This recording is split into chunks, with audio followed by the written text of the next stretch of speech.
Hello everyone, welcome to this presentation. I am Arpit Singh from MTech IT fifth semester. और आज के इस video में हम डिस्कस करेंगे इंटरनल टेस्ट वन का पार्ट ए, जिसमें statistical concept, data analysis, calculation और ग्राफ्स के क्वेश्चन पूछे गए हैं। हमारा पहला क्वेश्चन है कि हमको तीन स्टैटिस्टिकल मेजर बताने हैं जो डिस्पर्शन की वैल्यू निकालते हैं, और यही बताना है कि लार्ज रेपोजिटरीज जो है, लार्ज बिग डेटा है, उसमें हम कैसे अप्लाई कर सकते हैं इन मेथड को। पहली मेथड है स्टैंडर्ड डेविएशन। स्टैंडर्ड डेविएशन हमें बताता है कि एवरेज स्प्रेड कितना है मीन के अराउंड। लार्ज डेटा सेट्स के लिए हम वेलफोर्ड मेथड जैसे एल्गोरिदम यूज कर सकते हैं, ताकि पैरेलल प्रोसेसिंग हो सके। दूसरा मेथड है इंटर क्वार्टाइल रेंज रेंज या IQR। ये आउटलायर डिटेक्शन के लिए बेस्ट है, क्योंकि ये मिडिल 50% डाटा को एक्यूरेटली मेजर करता है। डिस्ट्रीब्यूटेड सिस्टम में हम अप्रोक्सीमेट क्वांटाइल स्केचेस जैसे टी डाइजेस्ट यूज कर सकते हैं इसे कैलकुलेट करने के लिए। तीसरी मेथड है मीडियन एब्सोल्यूट डेविएशन या MAD। ये स्प्रेड का एक रोबस्ट मेजर है जो मीडियन बेस्ड होता है और नॉइज से कम इफेक्ट होता है। बेसिकली लार्ज स्केल पर हम एग्जैक्ट कैलकुलेशन की जगह एफिशिएंट अप्रोक्सीमेशन एल्गोरिदम यूज करते हैं, ताकि नॉइस से बचा जा सके।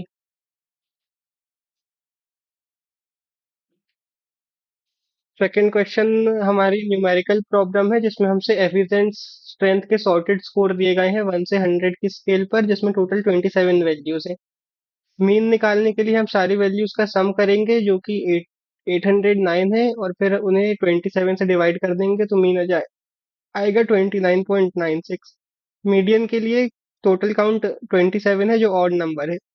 तो मीडियन वैल्यू के लिए हम मीडियन का फॉर्मूला n+1/2 लगाएंगे। तो 27+1 28/2 14th वैल्यू जो है इस डेटा सेट में, वो मीडियन होगी, जो कि 25 है।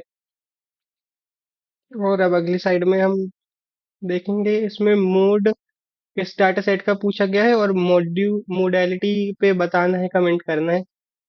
तो इसका मोड हम अगर कैलकुलेट करेंगे तो इसमें जो 25 है, वो 25 और 35 दोनों एग्जैक्टली 4 बार रिपीट हो रहे हैं, क्योंकि यहाँ दो वैल्यूज की फ्रीक्वेंसी हाईएस्ट है, इसलिए ये ड्यूरे डिस्ट्रीब्यूशन बाई मॉडल है। पार्ट सी में मिड रेंज निकालना है। ये बहुत मिड रेंज निकालने के लिए मिनिमम वैल्यू और मैक्सिमम वैल्यू का एवरेज लेते हैं। तो इसमें मिनिमम वैल्यू है डाटा सेट में 13, और मैक्सिमम वैल्यू है 70। अगर हम उसका एवरेज करेंगे 13+70/2, तो हमारी वैल्यू आएगी 41.5, जो इसका मिड रेंज है। और आगे पूछा है कि estimate Q1 and Q2। Q1 and Q2 हमें बताना है कि 25th परसेंटाइल Q1 और 75th परसेंटाइल Q3 पे कौन सी वैल्यू है। तो इसको निकालने के लिए हम फॉर्मूला यूज कर सकते हैं कि 0.25 और जितनी वैल्यूज हैं उससे मल्टीप्लाई करेंगे, और सेवन आ रही है, तो सेवेंथ वैल्यू Q1 की जो होगी वो 20 है। तो 21 20 Q1 है।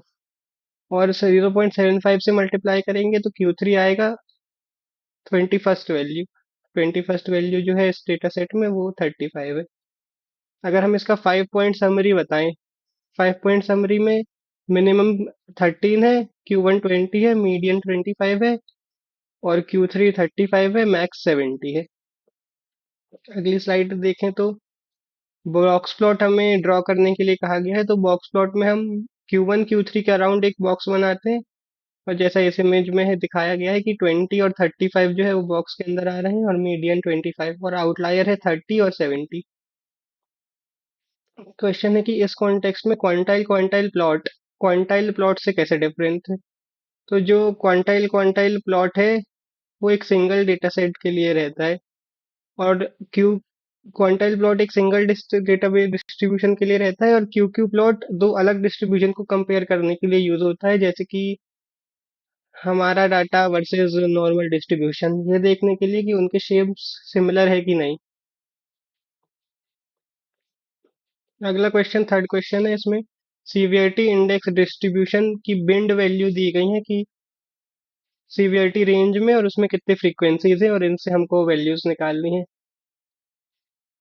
और स्टेप वन में हम इसका मीडियन निकालने के लिए सबसे पहले टोटल फ्रीक्वेंसी कितनी है, उसका सम कर लेंगे और मीडियन जो है वो 1597 से वैल्यू इससे पता चलेगी अगर हम 2 से डिवाइड करेंगे तो।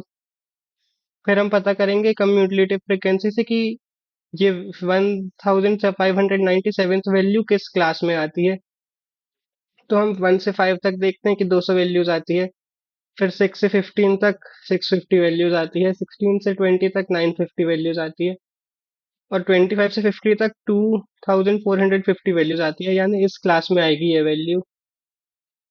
और ग्रुप्ड मीडियन के फॉर्मूले से जो है median is equals to l plus n by two, और प्रीवियस तक की कम्युलेटिव फ्रिक्वेंसी उससे प्रीवियस क्लास जो है divide by f into H.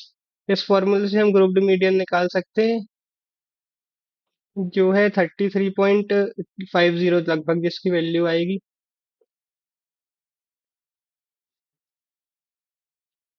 और फोर्थ क्वेश्चन है कि a district intake sample record complaint against self assessed incident impact for 18 complaints. एक एज ग्रुप लिया गया है और उनका सेल्फ असेस्ड इंसिडेंट इम्पैक्ट कितना है उसकी वैल्यूज ली गई है। इनका हमें मीन, मीडियन और स्टैंडर्ड डेविएशन निकालना है। तो मीन निकालने के लिए हम सारी वैल्यूज का सम कर देंगे। एज में 836 और टोटल वैल्यूज हैं 18, तो उससे डिवाइड कर देंगे। मीडियन निकालने के लिए ऐसे में 18 वैल्यूज है, तो 9th और 10th वैल्यू का जो एवरेज है वो मीडियन है 51।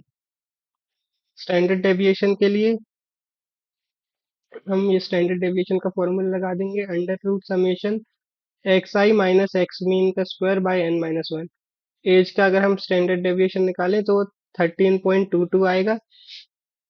और अगर हम इम्पैक्ट की बात करें तो उसका टोटल का सम है 518.1 डिवाइड बाय टोटल वैल्यूज 18, तो इसका मीन आएगा 30.70। और मीडियन अगर हम वैल्यू निकालें तो 9th और 10th ऑब्जर्वेशन 31.2 प्लस 30.2, ये जो इसकी 9th और 10th ऑब्जर्वेशन है उनका एवरेज आएगा 30.70। अगर इम्पैक्ट का स्टैंडर्ड डेविएशन निकालें इस फॉर्मूले से तो 9.25% आएगा। अब इनका बॉक्स प्लॉट ड्राफ्ट ड्रॉ करना है, तो उसी तरीके से कि मिनिमम वैल्यू और मैक्सिमम वैल्यू के बीच में Q1 और Q3, और फिर उसके बीच में मीडियन, और इनका एक बॉक्स बनेगा Q1 और Q3 के बीच में। इम्पैक्ट का भी बॉक्स प्लॉट हम ड्रॉ कर सकते हैं इस तरीके से।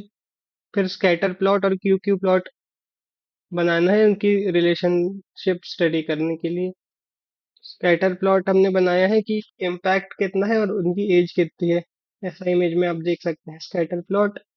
और क्यू क्यू प्लॉट में इनपुट क्वांटाइल और वर्सेस एज क्वांटाइल के बीच में प्लॉट बना है जो लगभग एक स्ट्रेट लाइन है।